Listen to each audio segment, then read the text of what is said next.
प्रणाम सर। शुभ ଅଛି। ପିଲେ କୋଉ ପର୍ଯ୍ୟନ୍ତ ପଢିଥିଲେ? ପଠନ କୌଶଳଠୁ ପଢିବା ପରା। ହଉ ହଉ।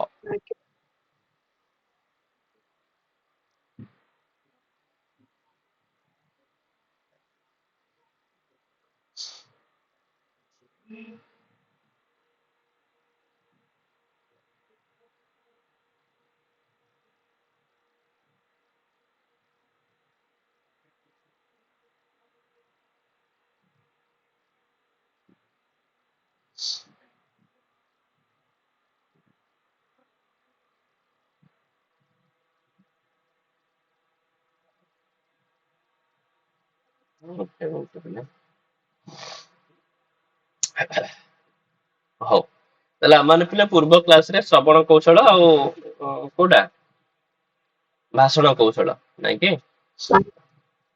ହଁ ତ ଏଇ ଦୁଇଟି କୌଶଳ ପିଲା ମାନେ ପଢିଥିଲେ। ଠିକ ଅଛି। ତେବେ ପିଲେ ବର୍ତ୍ତମାନ ପରବର୍ତ୍ତୀ କୌଶଳ ସେ କହୁଛି ପିଲେ ପଠନ କୌଶଳ। ସେ ପଠନ କୌଶଳର ପିଲା ଆବଶ୍ୟକତା ସେ କହୁଛି ଶୁଦ୍ଧ ଆଉ ପିଲେ ଉନ୍ନତ ଶିକ୍ଷା ନିମିତ୍ତ ପଠନ ଅତି ଆବଶ୍ୟକ। ନା ନାଇଁ ଯଦି କୌଣସି ବି ଜିନିଷର ପିଲେ ଶୁଦ୍ଧତା ଆଉ ପିଲା ଆମ ମାନଙ୍କର ଶିକ୍ଷାକୁ ଯଦି ଡେଭଲପ କରିବା ପାଇଁ ଚାହିଁବା ତାହେଲେ ପିଲେ କୋଉ କୌଶଳର ଆବଶ୍ୟକତା ରହିଛି? ପଠନ କୌଶଳ। କଦାଚିତ ଏମିତି ବି ପ୍ରଶ୍ନ ଆସିଥାଏ ପିଲେ कि केन कौशलेन छात्राः अधिकं ज्ञानं समुपार्जयन्ति। ताली उत्तर पिले कौन है केन कौशलेन पठन कौशलेन। ठीक अच्छे ये भी गोटे प्रश्न पिले ही पारे। हाँ केन कौशलेन छात्राः अधिकं ज्ञानं समुपार्जयन्ति ताले पिले पठन कौशलेन।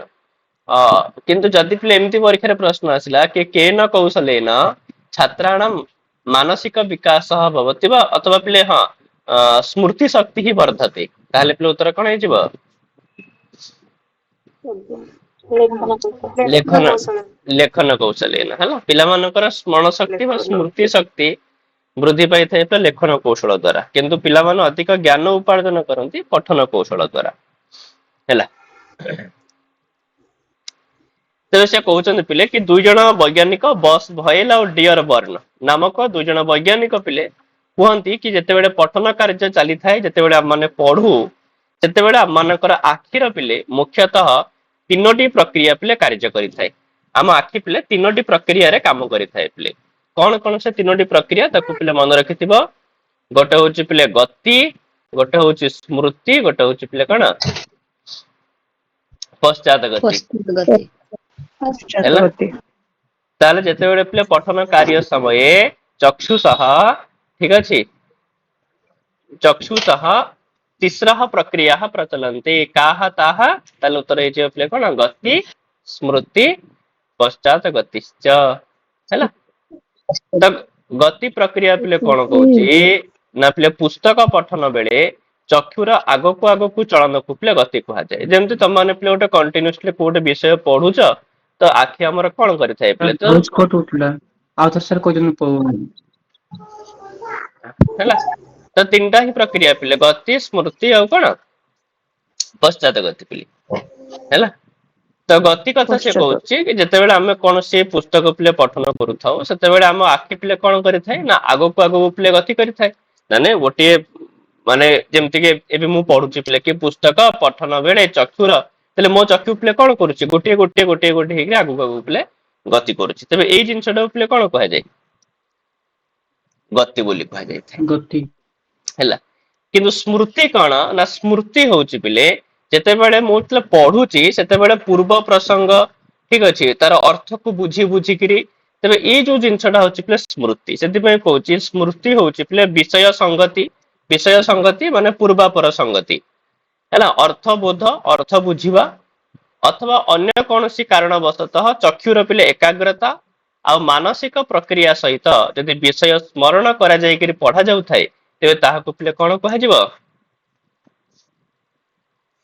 ताहाको पिले स्मृति कहा जिवो। ठीक अछि। आ पश्चात गति होची पिले कोन ना पश्चात गति होची कि जेतेबेले तुम माने पढुच कौनसी कारण पिले विषय रे कोन होची ना ବୁଝିବାରେ ପିଲେ ଅସୁବିଧା ହଉଛି। ଅର୍ଥାବବୋଧ ବା ପୂର୍ବାପର ସଂଗତିର ଅଭାବ ହଉଛି। ମାନେ ତମମାନେ କଣ କରିପାରୁନ ନା ପୂର୍ବାପର ପ୍ରସଙ୍ଗକୁ ପିଲେ ଲିଙ୍କ କରିପାରୁନ, ଅର୍ଥ ବୁଝିବାରେ ପ୍ରୋବ୍ଲେମ ହଉଛି। ସେତେବେଳେ କଣ କରାଯାଇଥାଏ ନା ସେତେବେଳେ ତୁମେ ନା ପୁଣି ଆଉ ଥରେ ପିଲେ ମୂଳରୁ ପୁଣି ପଢିଥାଅ ପିଲେ।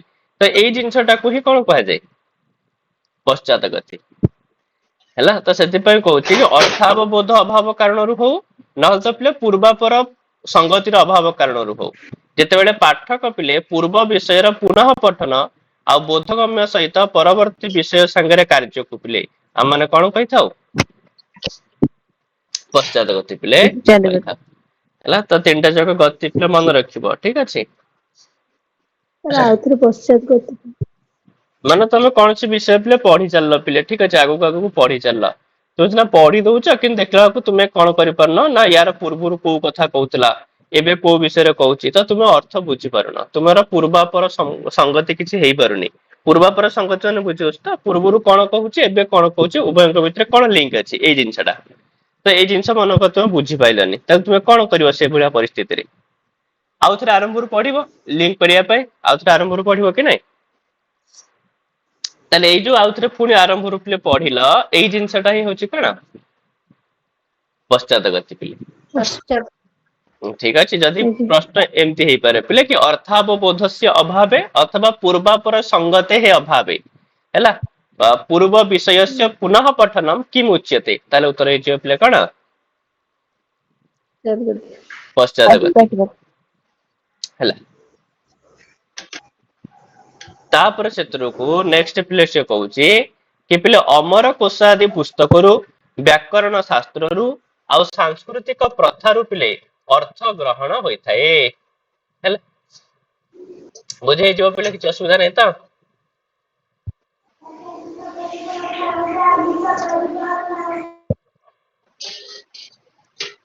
ହେଲା। ତ ଆମମାନେ ପିଲେ ସାର୍ ସେ କୌଣସି ପ୍ରଶ୍ନଟା ଯୋଉ କହିଥିଲେ, ସେ ପ୍ରଶ୍ନଟା ଯୋଉ କହିଥିଲେ ଯୋଉ ଏଇ ତିନୋଟି ଗତି ଆଉ ପଶ୍ଚାତ ଗତି, ଏଇ ତିନୋଟିକୁ ନେଇକି ଯୋଉ ସଂସ୍କୃତ ଯୋଉ ପ୍ରଶ୍ନଟା ଯୋଉ କହିଥିଲେ, ସେଟା ଟିକେ ପ୍ରଥମେ ଯୋଉ କହିଥିଲେ ସେ ପ୍ରଶ୍ନଟା ଯୋଉ ପଚାରିବୁ କେମିତି କଣ କହିଥାନ୍ତି? ସେଇଟା ଆସିବ ପିଲେ କି ପଠନ କାର୍ଯ୍ୟ ସମୟେ ହଁ ଚକ୍ଷୁଷଃ କତି ପ୍ରକ୍ରିୟା ଭବନ୍ତି, ଠିକ ଅଛି। ଏହା ପ୍ରଶ୍ନ ଥିଲା ନା ପିଲେ, ମୋର ମନେ ପଡୁଛି ଏହି ହିଁ ପ୍ରଶ୍ନ ଥିଲା ପିଲେ ହେଲା। ପଠନ कार्य ସମये चक्षुषः गति प्रक्रिया प्रचलन्ति, तो उत्तर कौन ହେଇଯିବ, तिस्रः तिस्रः प्रक्रिया। ठीक ଅଛି, प्रक्रिया पे स्त्रीलिंग ତ କଣ କହିବ, तिस्रः। ଗତି ସ୍ମୃତି हाँ गति ପଶ୍ଚାତ। स्मृति पश्चात गति ହେଲା। ସାର୍ ପ୍ରଶ୍ନ ଆସିବ କି ଗତି ଗତି ମାନେ କାହାକୁ କୁହାଯାଏ, ସ୍ମୃତି କାହାକୁ କୁହାଯାଏ? ଆସିବ कि पुस्तक पठन समये चक्षुषः अग्रे अग्रे चलनम किम उच्यते, तो उत्तर ହେଇଯିବ ପିଲା କଣ, गति ଗତି। ହେଲା।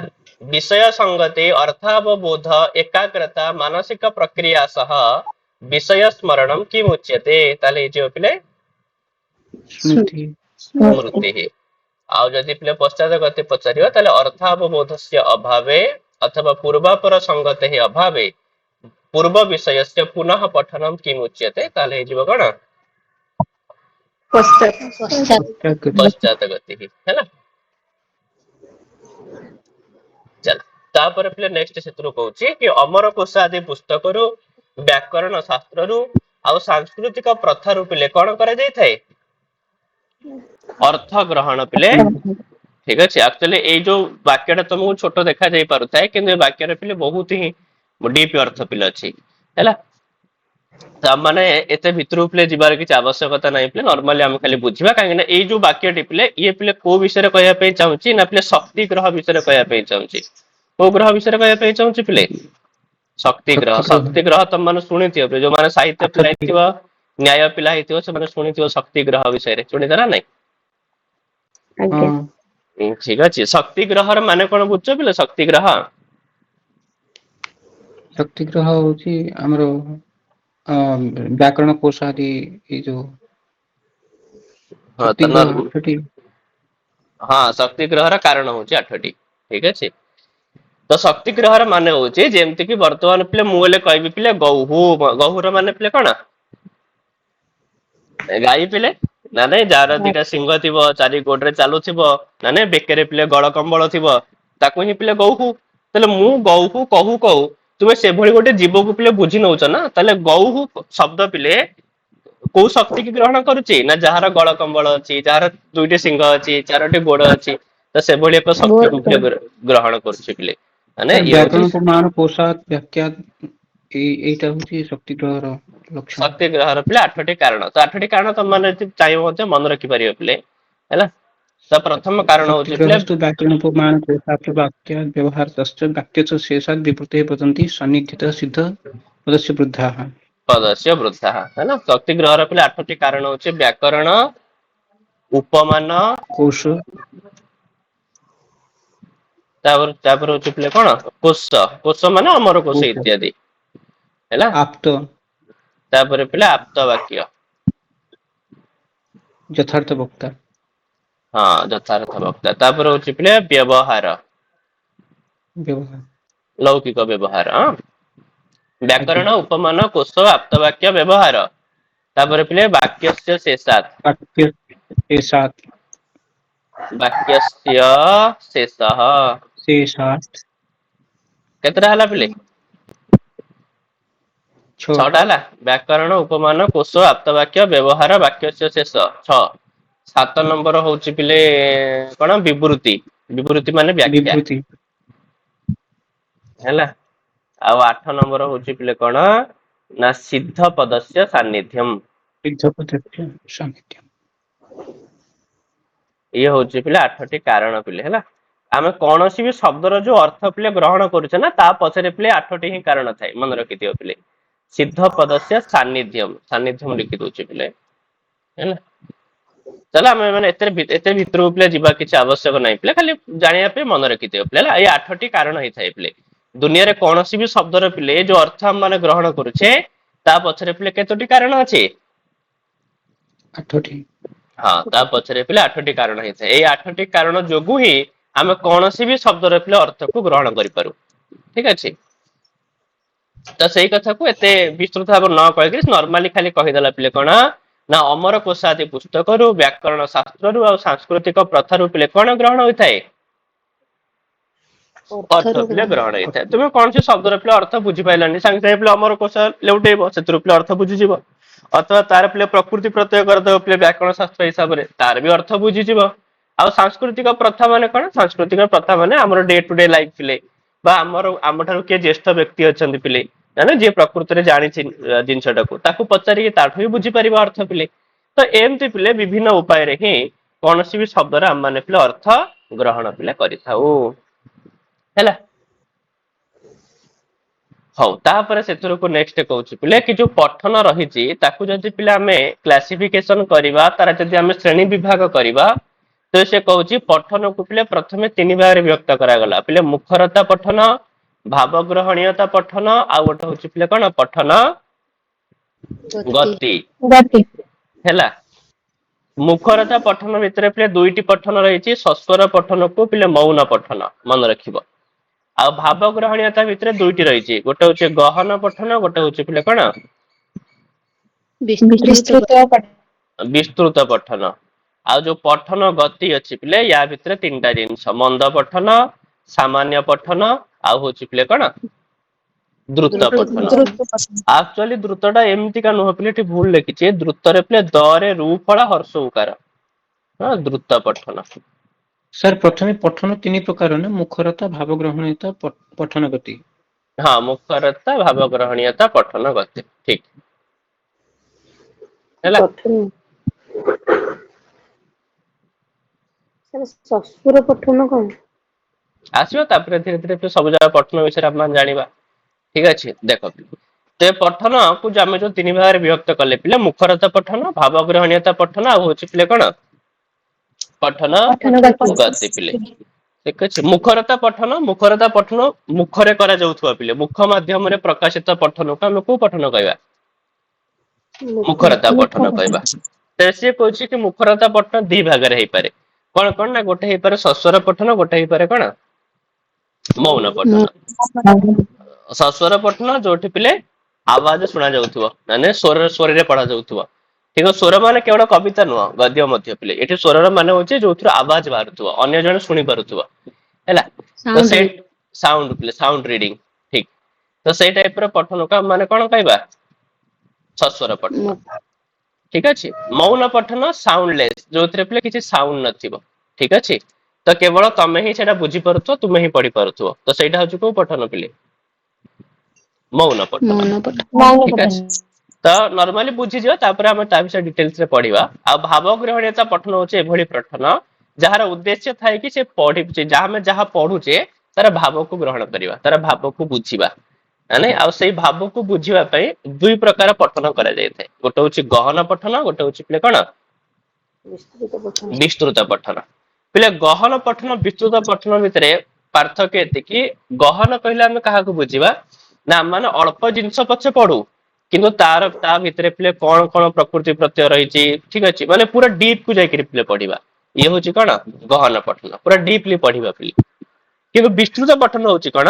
ना अनेक सारा जिंस को पढिबा प्ले बहुत सारा जिंस को पढिबा बुझिला पूरा डीपली पढिया दरकार नै बहुत सारा जिंस को प्ले जानिबा बहुत सारा जिंस को पढिबा ये होची प्ले विस्तृत पठन हैला आ एबे खाली सामान्य भाव जानि दे प्ले तापर हम डिटेल्स रे पढिबा हला पठन गति जो तीन प्रकार कहिला मंद पठन सामान्य पठन द्रुत पठन मंद पठन रे प्ले मंद शब्द अछि माने बुझी पारतो प्ले सबटु खराब पठन प्ले मंद पठन बुझो छी सर विस्तृत पठनटा होची माने पूरा विस्तार भाबरे पढिबा ना विस्तार भाबरे पढिबा ठीक आज्ञा हैला मंद पठन रे प्ले मंद शब्द अछि माने नियति वर्ष सबटु प्ले खराब पठन हेतियो जहा को प्ले माने अधम पठन बोली कहिथाउ बुझो छी मंद पठन प्ले हैला जोथरे गति ठीक ठाक नथिबो हां ताको प्ले माने मंद पठन बोली कहबा आ जो सामान्य पठन रे सामान्य वर्ड अछि माने बुझी परतो प्ले नॉर्मली हम जहा पढी थाउ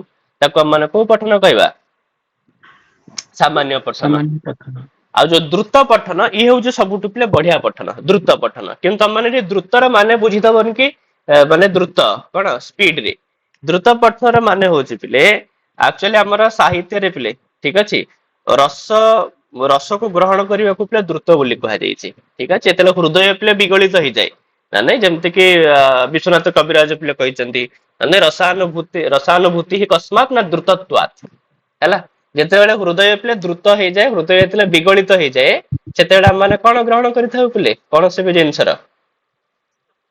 रस को ग्रहण करिथाउ सेतेबेले हमर प्ले रसानुभूति हेइ थाए ना नै जेतेबेले कोन से को करुण रस वाला प्ले नाटक चलथिबो ना नै तो दर्शक मान आखिर प्ले कोन बाहरी आसे लुह बाहरी आसे तो एई से जो लुह बाहरे सेटा प्ले दुखर लुह न से प्ले रसानुभूति करि पालो सेति पय त आखिर लुह बाहरला आउ आखिर लुह बाहरिया पछरे कारण होचे कोन ना हृदय रे प्ले विगलित होइचिबा माने हृदय रे प्ले द्रुतत्वात् तो सेति पय द्रुत वाट प्ले त माने एठी स्पीड अर्थ रे बुझिबोनी एठी द्रुतर माने होचे प्ले हृदय विगलित होइचिबा तो जो जिंस को हम हृदय रे सहित बुझी पारू ठीक अछि जो पठन रे तो सेही पठन को पठन कहा जाय द्रुत पठन तो एटा नॉर्मली प्ले माने खाली पढिले वर्तमान हमें तार प्ले डिटेल्स रे मध्य आलोचना प्ले करिबा तो देखो प्रथमे से कहूची कि प्ले मुखरता पठन कहूची प्ले कि मुख माध्यम रे प्रकाशित पठन को पठन कहा जाय मुखरता पठन ते मुखरता पठन रे प्ले मुखरे रहिया दरकार स्पष्ट उच्चारण शांत भाव स्वर काल रस भाव उद्रेक मुखरता पठन र गुण प्ले माने मुखरता पठन रे प्ले गुण कहले एगुडा कहि मुखरे स्पष्ट उच्चारण रहइबो मुखरे प्ले शांत भाव रहइबो स्वरतः कालतः प्ले हमको पढिबा जोडा हर्ष बढिया पढिया दीर्घ को दीर्घ बढिया पढिबा हैला ता सहित रस भाव ए सब को देखि करी मध्य पढिबा होची प्ले मुखरता पठन र गोटिए गोटिए गुण प्ले आ से कहूची प्ले कि बड़ पाटी रे जदि पाठ करा जाए तो बाह्य जगतर प्रदूषित शब्द कर्ण गह्वर को प्रवेश करि पारे नाही तो ठीक कथा माने आवाज जदि बाहर किछि आसुथबो तमे जदि बहुत जोरे पढुथबो तले नियति भाबरे बाहर साउंड तमान कान भितर कोन करि परिबोनी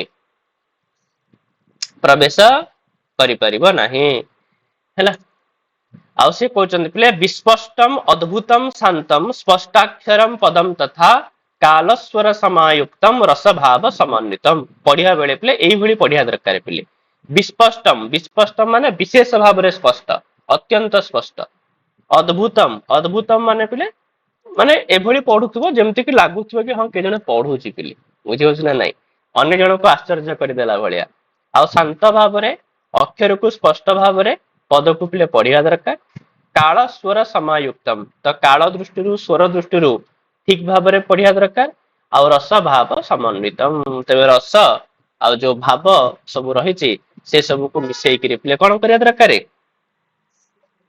पढ़िया दरकार ତାର କାଳ ସ୍ୱର ସମାୟୁକ୍ତ ମାନେ ତାର କାଳ ଯୋଉ ରହିଛି ସେ କାଳ ମାନେ ବର୍ତ୍ତମାନ ଭବିଷ୍ୟତ ସେଇ କାଳ ନା ନା କଣ ଏଟା? काल हाँ हर्ष दीर्घ प्लुत माने काल होची तीनोटी पिले जोठी भी काल शब्द आसीबा सेठी बुझियो बोले हर्ष दीर्घ प्लुत हैला जो स्वरतः कालतः स्थानात् ना नहीं पिले प्रयत्नानु प्रदानतः पढ़नथिले पिले ରସଭାବ ସମନ୍ୱିତମ ଯୋଉ ରହିଛି ସାର୍ ଏଠି ରସଭାବ ସମନ୍ୱିତ हाँ तो जो हमर रस रसाभास भाव भावाभास सब रही ना तो से सब को मिसई करी पढ़िबो ठीक अछि रस भाव समन्वितम हैला ଆଜ୍ଞା तापर सेतुर को नेक्स्ट कहूची प्ले जो सस्वर पठन प्ले हमर मुखरता पठन उदी भारे व्यक्त कराय सस्वर को प्ले मौन तो सस्वर पठन से कहूची कि जहा स्वर रे बोला जाए ताको प्ले को पठन कहा जाए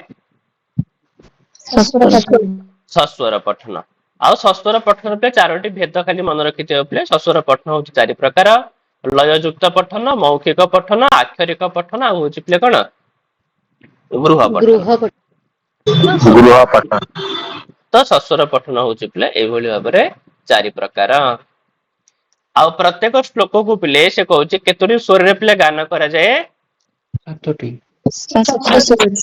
सातटी स्वर रे पिले जो सा रे गा मा पा धा नी माने एथरे सब जगह पिले जो सातटी जगह स्वर रही छि पिले हैला ठीक अछि पिले तापर नेक्स्ट कहूची पिले मौन पठन कहूची बिना शब्द रे जहा पठन करा जाए ताहा को पिले को पठन कहा जाए मौन पठन कहा जाए ते मौन पठन द्वारा स्मरण शक्ति और मुखस्थ करिवार क्षमता पिले वृद्धि पाई थाए और मौन पठन उद्देश्य एया हे थाए कि हम बेले माने बहुत कम परिश्रम रे अधिक पढ़ी परिया पिले काहे कि ना मौन पठन रे पिले मनुष्य एते शीघ्र थकी जायनी ससुर पठन रे कोन हे जे पिले थकी जीव जणे तो सेति पय कहूची कि मौन पठन रे पिले मनुष्य क्लांत न होई बरम अधिक परिश्रम करि पारे और अधिक समय से कौन सी जिंस को पिले पढ़ी पारे है ना मौन पठन द्वारा तेरे मौन पठन पिले दुई प्रकार जेम सस्तर पठन पिले चारि प्रकार तो मौन पठन पिले दुई प्रकार मन रखिथिबो गोटे होची पिले यंत्रवत पठन आ गोटे होची पिले कोन अवघोष पठन हैला तेरे से कहूची पिले कि शीघ्र शीघ्र पठन को पिले यंत्रवत पठन कहा जाए आ पिले अवघोष पठन होची गुणु गुणु होई सामान्य कंठरे पठन कार्य को पिले अवघोष पठन कहा जाए परीक्षा रे आस्ते पिले बहुत तरह पिले शीघ्र शीघ्र पठनम किम पठनम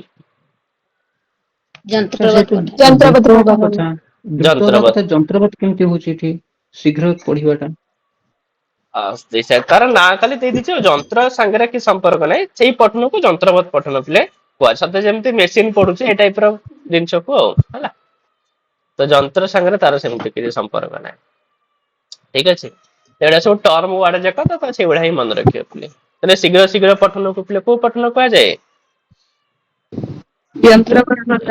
ଯନ୍ତ୍ରବତ ପଠନ ପିଲେ ଆଉ ପିଲେ ଗୁଣୁ ଗୁଣୁ ହୋଇ ସାମାନ୍ୟ କଣ୍ଠରେ ପିଲେ ପଢିବାକୁ ପିଲେ କୋଉ ପଠନ କୁହାଯାଏ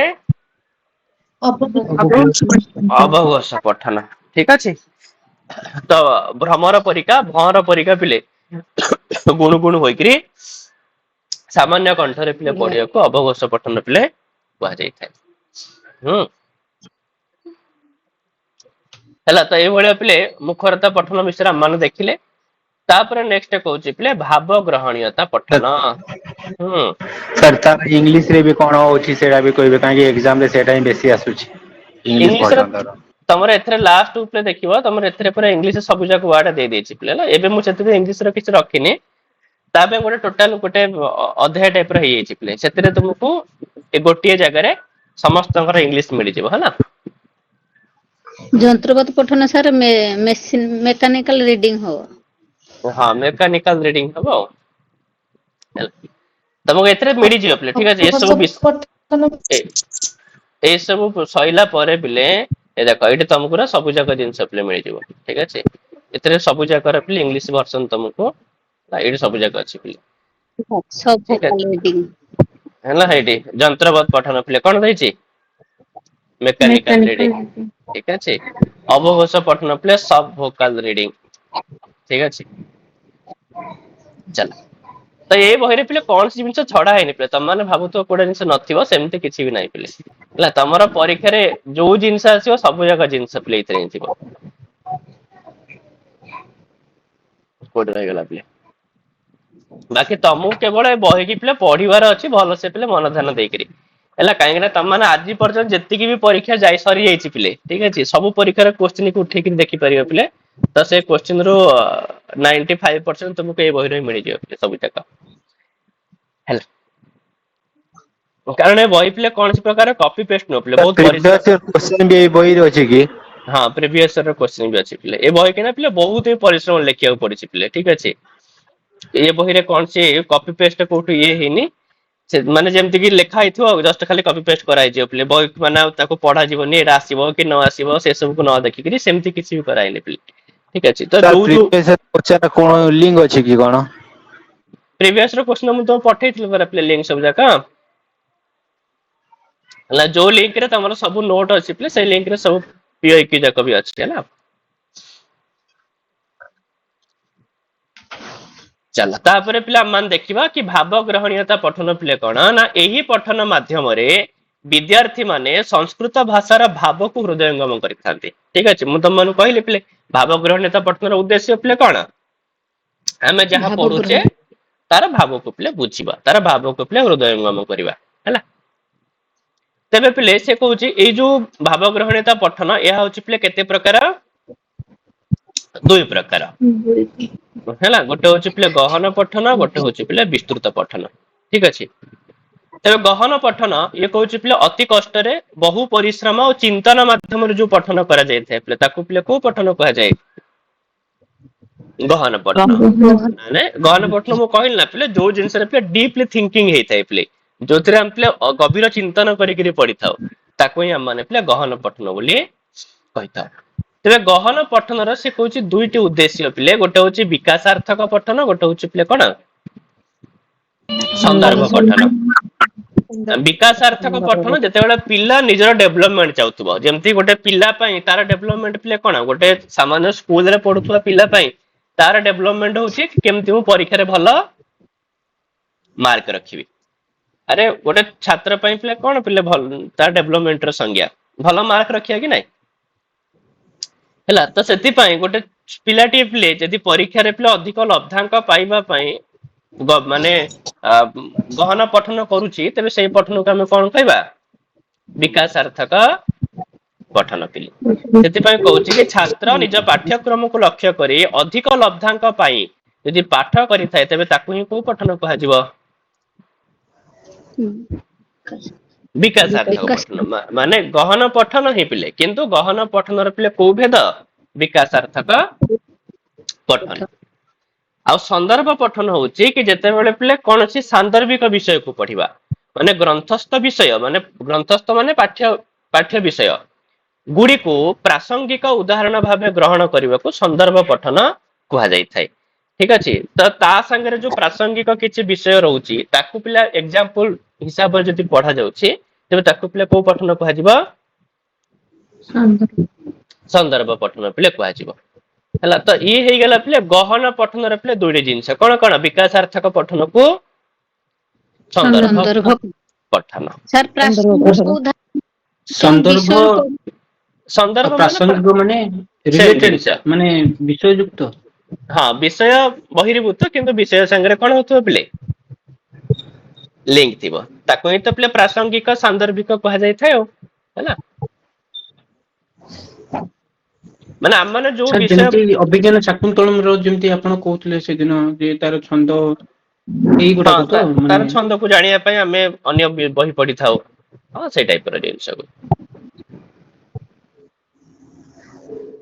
ହେଲା ଆର ଯୋଉ ମାନେ ସବୁ ପିଲେ PhD ସବୁ କରନ୍ତି ଲେଖନ୍ତି ପିଲେ ସନ୍ଦର୍ଭ ଗ୍ରନ୍ଥ ସୂଚି କଥା ଏ ସବୁ ମାନେ ଏଇ ଗ୍ରନ୍ଥର ସବୁ ସନ୍ଦର୍ଭ ନିଆ ହେଇଛି ନା ନାଇଁ ତାଙ୍କର ଯାହା ବି କିଛି ଟପିକ ଥିବ ସେ ଟପିକ ରିଲେଟେଡ ପିଲେ ଯୋଉ ଯୋଉ ଗ୍ରନ୍ଥରେ ଯାହା ଯାହା କୁହାଯାଇଛି ସେ ସବୁ ପିଲେ କଣ କୁହାଯାଏ ସନ୍ଦର୍ଭ ଗ୍ରନ୍ଥ ସୂଚି। ସନ୍ଦର୍ଭ ଗ୍ରନ୍ଥ ସୂଚି ବୋଲି କୁହାଯାଇଥାଏ ହେଲା। ତାପରେ ନେକ୍ସଟ ପିଲେ କହୁଛି ବିସ୍ତୃତ ପଠନ ପିଲେ କି କୌଣସି ବିଷୟ ବସ୍ତୁର ହେଲା ସମାସ ସନ୍ଧି କାରକ ବ୍ୟୁତ୍ପତ୍ତି ଏସବୁକୁ ଆଲୋଚନା କରାଯାଇ ପଠିତ ବିଷୟର ସବିଶଦ ବିବରଣୀ ପ୍ରଦାନ କରିବାକୁ ପିଲେ କୋଉ ପଠନ କୁହାଯାଏ ବିସ୍ତୃତ ପଠନ କୁହାଯାଏ ମାନେ ପୁରା ବିସ୍ତୃତ ଭାବରେ ପଢିବା ପିଲେ ଆଉ ଗୋଟେ ଜିନିଷକୁ ପୁରା ବିସ୍ତୃତ କରିନବା ଠିକ ଅଛି ତା ଭିତରେ ଯାହା କିଛି ବି ହେଇପାରିବ ପିଲେ ସନ୍ଧି ହେଇପାରିବ ସମାସ ହେଇପାରିବ ଯାହା ବି କିଛି ହେଇପାରିବ ସବୁ କିଛି ଆଲୋଚନା କରିକିରି ଗୋଟେ ବିଶଦ ଭାବରେ ପିଲେ ବିବରଣୀ ପ୍ରଦାନ କରିବାକୁ ହିଁ କୁହାଯାଇଥାଏ ବିସ୍ତୃତ ପଠନ ପିଲେ ତେବେ ଇଏ କହୁଛି ପିଲେ କି ବିସ୍ତୃତ ପଠନ ମଧ୍ୟ ପିଲେ ଦୁଇ ପ୍ରକାର ଗୋଟେ ହଉଛି ଆଧାରିତ ପଠନ ଗୋଟେ ହଉଛି ପିଲେ କଣ ବିମର୍ଶାତ୍ମକ ପଠନ ଆଧାରିତ ପଠନ ପିଲେ କହୁଛି କି ଅନ୍ୟ ବିଷୟ ଗୁଡିକର ପ୍ରାସଙ୍ଗିକତାକୁ ଦୃଷ୍ଟିରେ ରଖି ହେଲା ଆଚ୍ଛା ଦୃଷ୍ଟିରେ ନ ରଖି କେବଳ ବିଷୟଗତ ଆଲୋଚନା କରାଗଲେ ତାହାକୁ ପିଲେ କୋଉ ପଠନ କୁହାଯାଏ ଆଧାରିତ ଯେମିତିକି ତମକୁ ମାନେ ଆଧାରିତ ପଠନରେ ପିଲେ ଇଏ ଗୋଟେ ପ୍ରକାର ସାନ୍ଦର୍ଭିକ ପଠନର ପିଲେ ଅପୋଜିଟ ହେଇପାରେ ସାନ୍ଦର୍ଭିକ ପଠନରେ କଣ ହେଇଥାଏ ନା ସେଇ ବିଷୟ ସାଙ୍ଗରେ ସନ୍ଦର୍ଭ ରଖୁଥିବା ଅନ୍ୟ ବିଷୟକୁ ମଧ୍ୟ ଦୃଷ୍ଟିରେ ରଖାଯାଏ କିନ୍ତୁ ଇଏ କହୁଛି କି ଅନ୍ୟ ବିଷୟ ଗୁଡିକର ପିଲେ ସାନ୍ଦର୍ଭିକତା ବା ପ୍ରାସଙ୍ଗିକତାକୁ ପିଲେ କଣ କରାଯିବନି ରହିବନି ଦୃଷ୍ଟିରେ ପିଲେ ରହିବନି କେବଳ ଯୋଉ ବିଷୟ ପଢା ହଉଛି ସେଇ ବିଷୟକୁ ହିଁ ପିଲେ ଡିଟେଲସରେ ଆଲୋଚନା କରିବା ହଉଛି କଣ ଆଧାରିତ ପଠନ ଆଧାରିତ ହେଲା କେବଳ ପାଠ୍ୟ ପୁସ୍ତକ ଆଧାରିତ ସେଥିପାଇଁ ନାଁ ହଉଛି ପିଲା ଆଧାରିତ ପଠନ ମାନେ ଅନ୍ୟ ବିଷୟ ଗୁଡିକର ପିଲେ ପ୍ରାସଙ୍ଗିକତାକୁ ଦୃଷ୍ଟିରେ ନ ରଖିକିରି କେବଳ ବିଷୟଗତ ଆଲୋଚନା ଯଦି କରାଯାଉଛି ତେବେ ତାହାକୁ ପିଲା ଆମମାନେ କହିବା ଆଧାରିତ ପଠନ ଆଉ ବିମର୍ଶାତ୍ମକ ପଠନ କଣ ନା କୌଣସି ବିଷୟକୁ ପିଲେ ବିଶଦ ଭାବରେ ସମୀକ୍ଷା କଲା ବେଳେ ଯେଉଁ ବିଷୟ ପ୍ରତି ଧ୍ୟାନ ଦିଆଯାଏ ତାହାକୁ ବିମର୍ଶାତ୍ମକ ପଠନ କୁହାଯାଏ ତ ୟାକୁ ଆମେ ୱାନ୍ ଟାଇପ ଅଫ ସାନ୍ଦର୍ଭିକ ପଠନ ବି କହିପାରିବା ପିଲେ କହୁଛି ଆମେ ଗୋଟେ ବିଷୟକୁ ପିଲେ ବିଶଦ ଭାବରେ ମାନେ ଡିଟେଲସ ରେ ସମୀକ୍ଷା କରୁଛେ ଆଲୋଚନା କରୁଛେ ସେ ସମୟରେ ସେଇ ବିଷୟ ସହିତ ଲିଙ୍କ କରୁଥିବା ଅନ୍ୟ ଯୋଉ ଯୋଉ ବିଷୟ ସବୁ ଅଛି ଯଦି ତାକୁ ପିଲେ ଧ୍ୟାନ ଦିଆଯାଉଛି ତେବେ ତାକୁ ପିଲେ କୋଉ ପଠନ କୁହାଯିବ ମାନେ କଣ ଆକ୍ଚୁଆଲି ପିଲେ କୌଣସି ବି ଜିନିଷରେ ଯେତେବେଳେ ବିମର୍ଶ କରାଯାଏ ନା କୌଣସି ଗୋଟିଏ ପକ୍ଷକୁ ଦେଖିକିରି ବିମର୍ଶ କରାଯାଏନି ପିଲେ ବିମର୍ଶ ସବୁବେଳେ ପିଲେ ସମସ୍ତ ପକ୍ଷକୁ ଦେଖିକିରି ବିମର୍ଶ କରାଯାଇଥାଏ ସେଥିପାଇଁ ଖାଲି ଗୋଟିଏ ଜାଗାରେ ଏଇ କଥା କୁହାଯାଇଛି ସେଇ ଜିନିଷକୁ ହିଁ କେବଳ ପିଲେ ଆଲୋଚନା କରାଯିବାକୁ ବିମର୍ଶାତ୍ମକ ପଠନ କୁହାଯିବନି ତାକୁ କୁହାଯିବ ଆଧାରିତ ପଠନ ତାକୁ କଣ କୁହାଯିବ ଆଧାରିତ ପଠନ କିନ୍ତୁ ବିମର୍ଶାତ୍ମକ ପଠନ ତାକୁ ସେତେବେଳେ କୁହାଯିବ କି ଏଇ ବିଷୟ ସାଙ୍ଗରେ ଅନ୍ୟ ଯେତେ ଗୁଡେ ବି ବିଷୟ ପିଲେ ଲିଙ୍କ ରଖୁଛି ସବୁ ବିଷୟକୁ ପିଲେ ଧ୍ୟାନରେ ରଖିକିରି ଯଦି ପଠନ କରାଯାଉଛି ତେବେ ତାକୁ ହିଁ କୁହାଯିବ ପିଲେ କଣ ବିମର୍ଶ ବିମର୍ଶାତ୍ମକ ପଠନ ହେଲା ତ ଇଏ ହେଇଗଲା ପିଲା ଆମମାନଙ୍କର ଭାବ ଗ୍ରହଣୀୟତା ପଠନର ପିଲେ କଥା ତାପରେ ନେକ୍ସଟ ପିଲେ କହୁଛି ପିଲେ ପଠନ ଗତି ପିଲେ କଣ ନା କୌଣସି ପାଠ୍ୟ ବସ୍ତୁକୁ ପଠନ କରିବାର କ୍ଷିପ୍ରତାକୁ ପିଲେ କଣ କୁହାଯାଇଥାଏ ପଠନ ଗତି ପିଲେ ପଠନ ହେଲା କୌଣସି ପାଠ୍ୟ ବସ୍ତୁକୁ ପିଲେ ଯେତେବେଳେ ପଠନ କରାଯାଉଛି ତାର କ୍ଷିପ୍ରତା ଏଠି ପିଲେ ଗତିକୁ ମାନେ ତାର ସ୍ପିଡ କୁ ପିଲେ କୁହାଯାଇଛି ହେଲା ତାକୁ ହିଁ ପିଲେ କଣ କୁହାଯାଇଥାଏ ପଠନ ଗତି ପିଲେ ଗତି ତେବେ ସିଏ କହୁଛି କି ପଠନ ଗତି ପିଲେ ତିନି ପ୍ରକାର ଗୋଟେ ହଉଛି ମନ୍ଦ ପଠନ ସାମାନ୍ୟ ପଠନ ଆଉ ଗୋଟେ ହଉଛି ପିଲେ କଣ ଦ୍ରୁତ ପଠନ ହେଲା ଦେଖ ସେଠି ଗୋଟେ ବହୁତ ସୁନ୍ଦର କଥା କହିଛି ଯେତେବେଳେ ଆମେ ମାନେ କୌଣସି ବିଷୟକୁ ପଢୁଛେ ସେତେବେଳେ ଆମେ କେମିତି ପଢିବା ଦରକାର ପିଲେ ଠିକ ଅଛି ଏଇଠି ବହୁତ ବଢିଆ ଜିନିଷ ଅଛି ପିଲେ ସେ କହୁଛି ଉଚ୍ଚୈଃ ପାଠମ ନିଷିଦ୍ଧମ ସ୍ୟାତ୍ ତ୍ୱରାଞ୍ଚ ପରିବର୍ତ୍ତୟେତ୍ ଏଠି ପିଲେ କୋଉଠି ପିଲେ ତ୍ୱରାଞ୍ଚ ପରିବର୍ଜୟେତ୍ ଦିଟା କଥା ପିଲେ ହେଇପାରିବ ପରିବର୍ତ୍ତୟେତ୍ ବି ହେଇପାରିବ ଆଉ ଗୋଟେ ପିଲେ କଣ ହେଇପାରିବ ପରିବର୍ଜୟେତ୍ ହେଲା ମନେ ରଖିଥ ଦିଟା ଯାକର ଅର୍ଥ ଠିକ ହିଁ ପିଲା ମାନେ ବୁଝିବା ତ ସେ କହୁଛି ପିଲେ ଉଚ୍ଚୈଃ ପାଠମ ନିଷିଦ୍ଧମ ସ୍ୟାତ୍ ତ୍ୱରାଞ୍ଚ ପରିବର୍ତ୍ତୟେତ୍ ଅଥବା ତ୍ୱରାଞ୍ଚ ପରିବର୍ଜୟେତ୍ ଶୁଦ୍ଧେନ ଚଳଚିତ୍ତେନ ପଠିତବ୍ୟମ୍ ପ୍ରୟତ୍ନତଃ ହେଲା ସେ କହୁଛି ପିଲେ ପଠିତବ୍ୟମ୍ ମାନେ ପଢିବା ଉଚିତ प्रयत्नतः माने जत्न पूर्वक चेष्टा करिकरी जेतेले हम माने पढुचे सेतेबेले जत्न पूर्वक पहले पढ़िबा उचित केमितिका पढ़िबा उचित ना शुद्धेन अचल चित्तेन शुद्धेन माने शुद्ध भावरे अचल चित्तेन माने मन को पहले कौन करिकरी स्थिर करिकरी हाँ चल माने पहले चंचल चंचल अचल माने स्थिर ना नहीं ताले पहले शुद्ध भावरे आ स्थिर मन रे स्थिर हृदय रे कौन सी भी जिनस को पहले पढ़िबा उचित आ पढ़िबा समय कौन करबनी ना उच्चैहि पाठम निषिद्धम स्यात् एला उच्चैहि पहले बहुत जोरे पहले पाठ को पहले कौन करा जायछि निषेध करा जायछि निषिद्ध एला उच्चैहि पाठम निषिद्धम स्यात् ता सहित पहले त्वराम त्वराम रो माने होछि पहले वेग पठन रो गति पहले से कहछि त्वराम च परिवर्तयेत् पहले वेग को ना बारंबार परिवर्तन करिवो सब बेले पहले मन रखिथिबो जो माने पढ़िबा समय रे गोटिए ही लय रे पहले गोटिए ही गति रे पढ़ी थांती सेटा पहले खराब पठन सेति पई बारंबार बारंबार पहले कोन करिया पड़िबो जो हमर गति बा जो वेग रहिछि ताकू परिवर्तन करिया परिवर्तन करिया को पहले पढ़िबो ठीक अछि सेति पई समवेगेन पठनम पहले एटा गोटे खराब पठन पहले हैला सब बेले पहले पठन समय वेगस्य परिवर्तनम कुरियात पहले वेगर ना परिवर्तन करिवा उचित हैला तो त्वराम च परिवर्तयेत् ता सहित त्वराम च परिवर्तयेत् तुमे गोटिए गति को सब बेले त्याग करूथबो ना नहीं गोटिए गति रे सब किछि पढ़िबो नाही गोटे गति के त्याग करिवो आ गोटे गति रे पढ़िबो ठीक अछि बारंबार बारंबार पहले वेग को परिवर्तन करूथबो बुझला पहले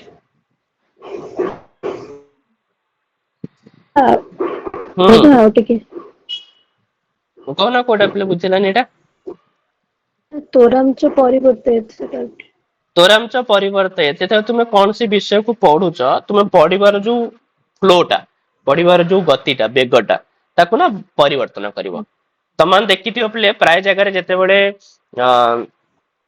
कोन करा जाय थाई पले जेते बेले तम माने के जण मन कर भाषण दोछि पले किछ ओटे विषय पढुछि आरंभ रो टिके नको स्लो स्लो गति रे पले आसी थाई से तापरे मझरे पुनी स्पीड हे जाय जेते पुनी लास्ट को पले आसे पुनी तार वेग पले कोन हे जाय स्लो हे जाय ना एई फ्लोटा एमत रखा दरकार पिले ना केते बेले स्पीड होतबो केते बेले स्लो होतबो ना केते बेले मध्यम धरण रहउतबो तो एई भली भाबरे हमर जो फ्लो रहिछि पढिबार जो फ्लो रहिछि ताको हमको परिवर्तन करिया को पड़िबो हैला ये होछि पिले त्वराम च परिवर्तयेत् सर शुद्धेन अचल चित्तेन माने शुद्धतार सहित अचल चित्त माने कोन माने मन चंचल न रही मन चंचल न करिके माने स्थिर मन रे आज्ञा ठीक अछि ସେଟା ପାଣି ନ ଶିକ୍ଷାରେ କହିଛି ନା କଣ उच्चैहि पाठम निषेधम स्यात् एटा पिले कोठी कहैछि के जानि एटा मु भी पिले बोल से जानि पिले कोठी कहैछि देखिबो तम माने खोजिबो हैला पाणी न शिक्षारे कहैछि पिले पाणी न शिक्षा पिले मन पड़नु मोर पाणी न शिक्षारे मध्ये कहै नथिबो सर एटा प्रश्न जदि आसी जीवो कोठु आसीछि सेमति आसीबनी प्राय जो जिंस रे सेमति किछि निर्धारण नाही सेमति आसीबनी हैला ସାର୍ କିନ୍ତୁ ଏ ଯୋଉ କହୁଛି ଉଚ୍ଚେଇ ପାଠମ ନିଷିଦ୍ଧମ କିନ୍ତୁ ଆମେ ତ ଯେତେବେଳେ ପିଲାମାନଙ୍କୁ ନର୍ମାଲି ଯୋଉ ଛୋଟ ପିଲାମାନଙ୍କୁ ପଢେଇବାକୁ କୁହନ୍ତି ନା ତମେ ବଡ ପାଠରେ ପଢ ପାଠଟା ମନେ ରହିବ ହେଲେ ଏଇ କଥା ଏଇଠି ସମତୁଲ୍ୟ ନୁହେଁ କି ନାଇଁ ସେଇଟା ହଉଛି ଉଚ୍ଚେଇ ପାଠ ନୁହଁ ସେଇଟା ହଉଛି କଣ କକ୍ଷୋଚିତ ସ୍ୱରେଣ ଠିକ ଅଛି ସେଠି ଯୋଉ ପିଲା ଅଛି ଆମ ମାନେ ସେଠି ଉଚ୍ଚେଇ ପାଠ ବୋଲି କୁହାଯାଏନି ସେଠି ଆମକୁ କଣ କୁହାଯାଇଛି ପିଲାଙ୍କୁ ଯୋଉ ପଢେଇବା ପାଇଁ कक्षोचित स्वरेण ना ना ए वर्ड पिला ऐड कराइछि माने हममानक स्वर एतिके रहबा दरकार जेमति कि पूरा क्लास सुनि पारुथिबो माने यदि क्लास छोटा थिबो ताले हमकु नॉर्मल कंठ रे पढिबा आ क्लास छोटा थिबो हम यदि पिला चिल्लै गिर पढिबा ताले आ तीनटा क्लास कोन हबो डिस्टर्ब हो ना नहीं हां तो सेति पे सेति कहै दैछि पिला कक्षोचित स्वरेण तो जेति कि कक्षा हमकु स्वर सेति करिया को पडिबो ताले एमती हेकरी पिले हमनकर जो रहिला पठन गति ये पिले तीन प्रकार हे गला तो मंद पठन एला सबुटु पिले खराब पठन म कहउतली तले पठन समय रे पिले अंगुठी बहिरे देइकरी हां गीत बोली बोली मुंड हलेकरी अर्थ किछि न बुझिकरी धीरे धीरे लेखिकरी हां लेखिकरी बा देखिकरी किछि हे पारे पिले ठीक अछि क्षीण कंठ रे पिले उच्चारण करबा को पठन कहा जाय मंद पठन पिले कहा जाय थाय हैला ଆଉ ସେଠି ତ ପିଲେ ଅଧମ ପଠନର ପିଲେ 14ଟା ଗୁଣ ବିଷୟରେ ପିଲେ କିଏ କହିଛନ୍ତି, କୋଉ ଜାଗାରେ କୁହାଯାଇଛି? ଯାଜ୍ଞବଲ୍କ୍ୟ ଶିକ୍ଷାରେ ପିଲେ କୁହାଯାଇଛି। ହେଲା, 14ଟା ଗୁଣ ମାନେ ଏଠି ବୁଝିବନି ଯେ ପିଲେ ତାର ଗୁଣ। 14ଟା ଗୁଣର ମାନେ ହଉଛି ଅଧମ ପଠନର ଯୋଉ 14ଟା କ୍ୱାଲିଟି। ହେଲା, 14ଟା ଜିନିଷ କଣ କଣ ପିଲେ, ଠିକ ଅଛି। 14ଟା ଜିନିଷ ପିଲେ ଏଟା ଯାଜ୍ଞବଲ୍କ୍ୟ ସ୍ମୃତିରେ କୁହାଯାଇଛି ନା କୋଉ? ହଁ, ଯାଜ୍ଞବଲ୍କ୍ୟ ଶିକ୍ଷା ଆଉ ଠିକ ଅଛି, କାହିଁକି ନା ଉଚ୍ଚାରଣ ବିଷୟରେ ସବୁ କୋଉଠି କୁହାଯାଇଥାଏ? ଶିକ୍ଷାରେ ହିଁ କୁହାଯାଇଥାଏ। ହେଲା, ଯାଜ୍ଞବଲ୍କ୍ୟ ଶିକ୍ଷା ଆଉ। ସ୍ମୃତି ନୁହଁ ତ ସାର୍, ଇଏ ଯାଜ୍ଞବଲ୍କ୍ୟ ସ୍ମୃତି ନୁହଁ ତ? ନା, ଯାଜ୍ଞବଲ୍କ୍ୟ ସ୍ମୃତି କହିବନି, ଯାଜ୍ଞବଲ୍କ୍ୟ ଶିକ୍ଷା ବୋଲି ଆଡ କରିବ, ଠିକ ଅଛି। ସାର୍ ହେଲେ ଅଧମ ଯୋଉ ଉଚ୍ଚେଇ ପଠନମ୍ ଟା ବୋଧେ ଯାଜ୍ଞବଲ୍କ୍ୟ ସ୍ମୃତିରେ ଅଛି ବୋଧେ ଲାଗୁଛି ସାର୍। କୋଉଟା କହିଲ? ଯୋଉ ଉଚ୍ଚେଇ ପାଠମ୍ ନିଷିଦ୍ଧମ୍ ଟା ସେଇ ଶ୍ଲୋକ ଟା। ନାଇଁ ନାଇଁ, ଏଇଟା ନୁହଁ। ଯାଜ୍ଞବଲ୍କ୍ୟ ଶିକ୍ଷାରେ ପିଲେ ତମର ଏଟା ଲାଷ୍ଟକୁ ଥିବ ପିଲେ, ବୁଝିଲା। ଗୋଟେ ମିନିଟ ସେ ପିଲେ। ସଂକୀର୍ତ୍ତନ ଗୀତମଦୃଷ୍ଟମ୍ ଅବ୍ୟକ୍ତମ୍ ମନୀନାସ୍ତମ୍ କାକସ୍ୱରମ୍ ହଁ, ନିର୍ବିକଲ୍ପମ୍ ତତ୍ସ୍ଥାନ ବିଭଜିତମ୍ ବିସ୍ଫୋରମ୍ ବିରସମ୍ ଚୈବ ବିସ୍ମୃତମ୍ ବିସମାଗତମ୍ ବ୍ୟାକୁଳମ୍ ତାଳୁହୀନଂ ଚ ପାଠଦୋଷ ଚତୁର୍ଦଶ। ଠିକ, ପାଠ୍ୟ ଦୋଷ ଚତୁର୍ଦଶ। ହେଲା, ପାଠ ଦୋଷା ଚତୁର୍ଦଶ।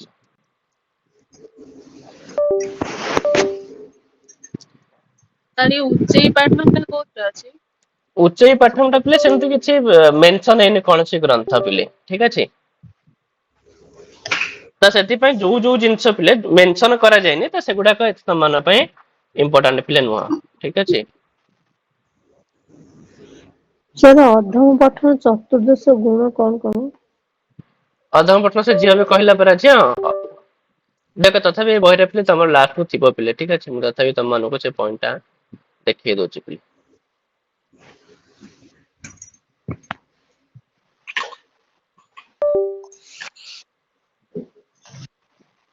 ହେଲା, ଲାଷ୍ଟ କୁ ଯୋଉ ସବୁ ଯାକ ଶ୍ଲୋକର ପିଲେ ସଂକଳନ ହେଇଥିବ, ସବୁ ଯାକ ଶ୍ଲୋକର ସଂଗ୍ରହ ହେଇଥିବ, ସେଇଠି ପିଲେ ତମ ମାନଙ୍କର ଏଇଟାକ ଥିବ ପିଲେ। ଗୋଟେ ମିନିଟ ରହିଯାଅ।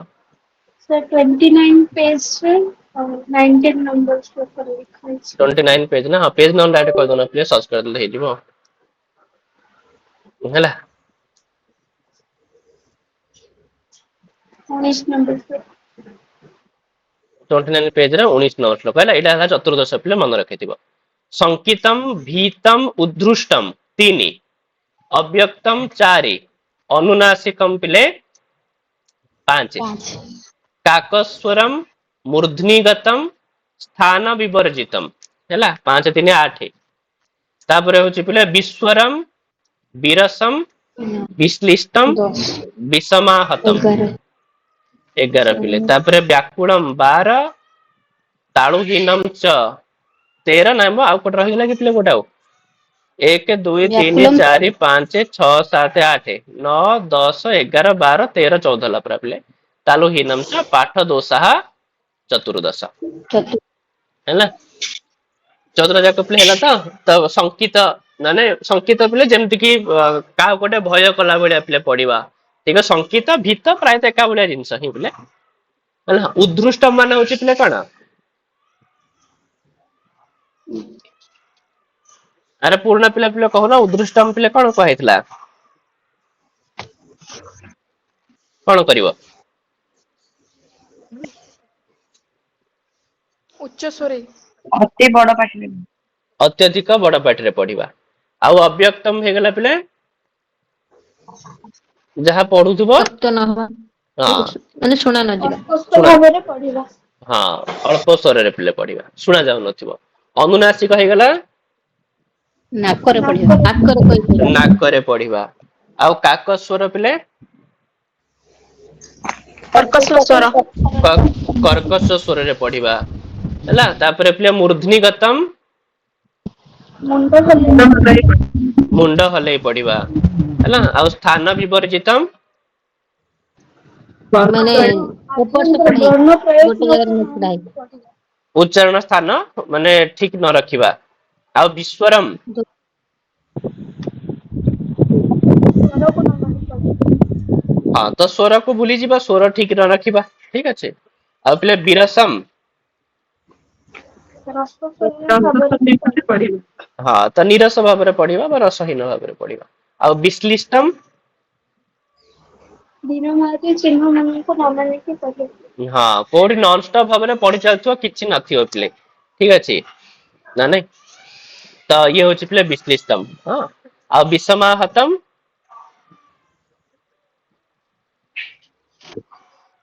ଅପ୍ରାସଙ୍ଗିକ ବିଷମାହତ ପ୍ରସଙ୍ଗକୁ ନ ବୁଝିବା। ପ୍ରସଙ୍ଗ ଅନୁସାରେ ନ ପଢିବା। ଆଉ ବ୍ୟାକୁଳମ୍ ବାକୁଳିତ ହୋଇ ପଡିବା। ବ୍ୟାକୁଳିତ ହେଇକିରି ପଢିବା ଠିକ। ଆଉ ତାଳୁହୀନମ୍ ହେଲା ପିଲେ ତଣ୍ଟି ତଣ୍ଟି ଶୁଷ୍କ ହୋଇକି ପଡିବା। ତଣ୍ଟି ଶୁଷ୍କ ହେଲା ଭଳିଆ ପଢିବା ଠିକ ହେଲା।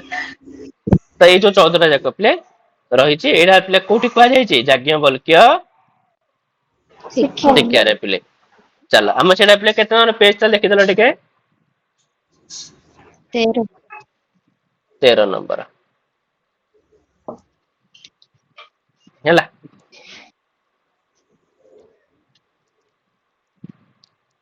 ଆଉ ତାପରେ ସେଥିରୁ ସାମାନ୍ୟ ପଠନ କହୁଛନ୍ତି କି ସାମାନ୍ୟ ପଠନ ହଉଛି କୌଣସି ବିଷୟକୁ ପଠନ କରିବା ସମୟରେ ଅସ୍ପଷ୍ଟ ହେଲେ ତାକୁ ଆଉ ଥରେ ପୁଣି ପଢିବାକୁ ପିଲେ କୋଉ ପଠନ କୁହାଯାଏ ସାମାନ୍ୟ ପଠନ ପିଲେ କୁହାଯାଏ। କୋଉ ବିଷୟ ଗୋଟେ ପଢୁଛେ ଟିପିଲେ ଅସ୍ପଷ୍ଟ ହେଲା ପୁଣି ଆଉଥରେ ପଢିବା ପିଲେ ହେଲା ଇଏ ହଉଛି ସାମାନ୍ୟ ପଠନ। ଆଉ ଏଇଟା ପିଲେ ବହୁତ ହିଁ ଟାଇମ ଟେକିଂ ନିହାତି ଭାବରେ ପିଲେ ଗୋଟେ ବିଷୟ ପଢୁଛ ବୁଝିପାରିଲନି ପୁଣି ଆଉଥରେ ପଢିବ ତ ନିହାତି ଭାବରେ ପିଲେ ସମୟ ସାପେକ୍ଷ କି ନାଇଁ। ତ ଇଏ ହଉଛି ପିଲେ ସମୟ ସାପେକ୍ଷ ସାମାନ୍ୟ ପଠନ। ଆଉ ଯୋଉ ଦ୍ରୁତ ପଠନ ଇଏ ହଉଛି ପିଲେ ପ୍ରମାଦ ଶୂନ୍ୟ ସ୍ପଷ୍ଟ ଉଚ୍ଚାରଣ ପୂର୍ବକ ପଠନକୁ ପିଲେ କୋଉ ପଠନ କୁହାଯାଏ ଦ୍ରୁତ ପଠନ ହେଲା ଯୋଉଥିରେ ପିଲେ ରସାନୁଭୂତି ପୂର୍ବକ ପିଲେ ପଠନ କରାଯାଇଥାଏ ତାକୁ ଆମେ ମାନେ ଦ୍ରୁତ ପଠନ କହିଥାଉ। ଆଉ ଗଭୀର ପଠନ ପ୍ରମାଦ ମାନେ ଭୁଲ ଭାଲ ପ୍ରମାଦ ଶୂନ୍ୟ ମାନେ ନିର୍ଭୁଲ ହେଲା ନିର୍ଭୁଲ ଭାବରେ ପଢିବା। ସାମାନ୍ୟ ପଠନ ଯାହା ଏଠି ପଶ୍ଚାତ ଗତି ବି ସେଇଆ ନା। ହଁ ସେଇ ଟାଇପ ର ଝିଅ ଆଉ ପଶ୍ଚାତ ଗତି ଆଉ ଠିକ। ଆଉ ଗଭୀର ପଠନ ପିଲା ଆଉ ଗୋଟେ ସେ ଖାଲି ଏକ୍ସଟ୍ରା ଗୋଟେ ପଠନ ପିଲା କହୁଛି ଗଭୀର ପଠନ ଆମର ଦିଟା ପଠନ କହିସାରିଥିଲା ପିଲେ ଗହନ ପଠନକୁ ଆଉ କଣ ବିସ୍ତୃତ ପଠନ ଗୋଟେ କହିନଥିଲା ପିଲେ। ଆଉ ଗଭୀର ପଠନ ବି ଗୋଟେ ଜିନିଷ ଅଛି ୟାକୁ ବି ଟିକେ ମନେ ରଖିଥିବ କି ବର୍ଣ୍ଣ ଗୁଡିକର ପ୍ରୟତ୍ନ ସ୍ଥାନ ଏସବୁକୁ ସ୍ପଷ୍ଟ ଭାବରେ ଉଚ୍ଚ ସ୍ୱରରେ ପଠନ କରିବାର ବିଧିକୁ ପିଲେ କୋଉ ପଠନ କୁହାଯାଏ ଗଭୀର ପଠନ ମଧ୍ୟ ପିଲେ କୁହାଯାଇଥାଏ ହେଲା। ଆଉ ପିଲେ ଉଚ୍ଚାଙ୍ଗ ପଠନ ଫଳରେ ବାଲ୍ୟ କାଳର ଉଚ୍ଚାରଣଗତ ତ୍ରୁଟିର ବହୁ ସମାଧାନ ହେଇଥାଏ। ଉଚ୍ଚାଙ୍ଗ ପଠନ ୱାନ୍ ଟାଇପ ଅଫ ପିଲେ ମାନେ ମେକାନିକାଲ ପଠନ ହିଁ ସେଟା ପିଲେ ଠିକ ଅଛି କୌଣସି ଜିନିଷକୁ ରେକର୍ଡିଂ କରିକି ରଖିବା ହଉ ଠିକ ଅଛି ତ ଏଇ ଟାଇପ ର ପଠନ ବା ଯୋଉଥିରେ ପିଲା ଆବାଜ କୁ ବଢେଇ ହଉଥିବ ପିଲେ ହେଲା ତ ସେଇ ଟାଇପ ର କିଛି ଯେମିତି କି ହେଲା ଉଚ୍ଚାଙ୍ଗ ପଠନ ଜୋରରେ ପାଟି ବଡ ପାଟିରେ ପଢେ ସେଇଟାକୁ ଉଚ୍ଚାଙ୍ଗ ପଠନ କୁହାଯାଏ। ତାକୁ ଉଚ୍ଚାଙ୍ଗ ପଠନ କୁହାଯାଇନଥାଏ। ଉଚ୍ଚାଙ୍ଗ ପଠନ ହଉଛି କୌଣସି ଆବାଜ କୁ ଯେମିତି କିି ଆମେ ମାନେ ସଠିକ ଭାବରେ ରେକର୍ଡିଂ କରିବ ଯେମିତି କି ଜଣେ ପିଲେ ଆମେ ଆମର ପିଲାଙ୍କୁ ମନକର ଶିଖଉଛେ ପିଲେ ଠିକ ଉଚ୍ଚାରଣ ତ ଆମେ ପ୍ରଥମେ ତାକୁ ସଠିକ ଉଚ୍ଚାରଣ କରି ତାକୁ ରେକର୍ଡିଂ କରିଦବା ସେଇ ଜିନିଷକୁ ପିଲାକୁ ପିଲା ବାରମ୍ବାର ତାକୁ ଶୁଣେଇକିରି ଯଦି ଶୁଣେଇବା ତେବେ ତାର କଣ ହେଇଯିବ ଉଚ୍ଚାରଣଗତ ତ୍ରୁଟିର ପିଲେ ସମାଧାନ ହବ। ତ ଏଠି ସେଇ ଜିନିଷକୁ ଏଠି ଉଚ୍ଚାଙ୍ଗ ପଠନ ପିଲେ କୁହାଯାଇଛି ଠିକ ଅଛି। ମାଇକ ଦ୍ଵାରା କୌଣସି ଆବାଜ କୁ ଶୁଣେଇବା ହଉଛି ପିଲେ କଣ ଉଚ୍ଚାଙ୍ଗ ପଠନ ଉଚ୍ଚାଙ୍ଗ। ହେଲା।